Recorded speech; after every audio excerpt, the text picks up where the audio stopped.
Ces lois humaines, perfidement travesties en commandements divins, elles ont engendré souffrance et mort, d'une ampleur que vous ne pouvez l'imaginer. Moi, je préfère de loin l'erreur née de mon propre apprentissage, de ma propre quête, à la tyrannie, d'une vérité dictée par un despote lointain, érigé en Dieu.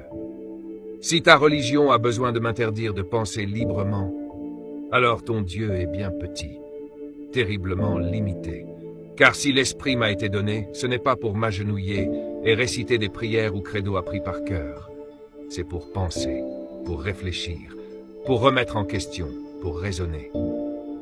De même que le corps est doté de 5 sens essentiels, dont la vue, cette fenêtre sur le monde, qui nous guide. L'esprit humain possède ses propres sens, l'imagination, la mémoire, la conscience, l'affection, et par-dessus tout, le raisonnement. Cette faculté cruciale, qu'on appelle aussi la réflexion. Le raisonnement est à l'esprit, ce que la vue est au corps. Notre capacité à comprendre le monde qui nous entoure, à apprécier la complexité d'une situation. Priver les gens de leur capacité à raisonner au nom d'un dogme religieux, c'est leur crever les yeux délibérément. Les condamner à une cécité intellectuelle pour pouvoir les manipuler à souhait, pour les mener où l'on veut. Non. Je ne veux pas croire aveuglément par la foi. Je veux savoir pour enfin comprendre. On nous presse sans cesse de donner notre vie à Dieu. Et quand vous demandez comment faire, on vous dira « soumets-toi » à des dogmes, à des doctrines rigides. Sois un bon religieux, un parfait croyant. Mais dans le silence profond d'un regard sincère, je trouve plus de divinité, plus de vérité que dans toutes leurs prières bruyantes et leurs cris fanatiques. Ils se vantent de connaître les secrets de Dieu, la pensée de Dieu, et même les arrière-pensées de Dieu. Mais en observant de près leur vie, on ne découvre souvent que mensonges, orgueil démesuré, jalousie rampante, hypocrisie flagrante, tromperie et haine viscérale de leurs semblables. Leur paradis n'est qu'un mot vide sur leurs lèvres, tandis que l'enfer, ils le sèment, avec une constance effrayante autour d'eux.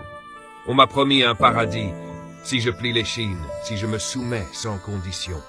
Mais moi, je préfère la noblesse de la droiture et l'intégrité sans faille à la bassesse de la soumission. Un cœur libre et harmonieux a plus de valeur qu'une vie entière de prosternation naïve.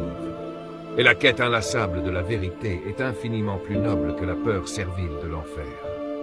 J'ai cherché Dieu dans ces textes que l'on dit sacrés, et je n'y ai trouvé qu'un Dieu de sang, assoiffé de vengeance, avide de pouvoir, un Dieu rancunier et jaloux de sa propre création, du travail de ses propres mains. Mais c'est en observant attentivement la nature, dans le silence éloquent de ses cycles, que j'ai enfin compris.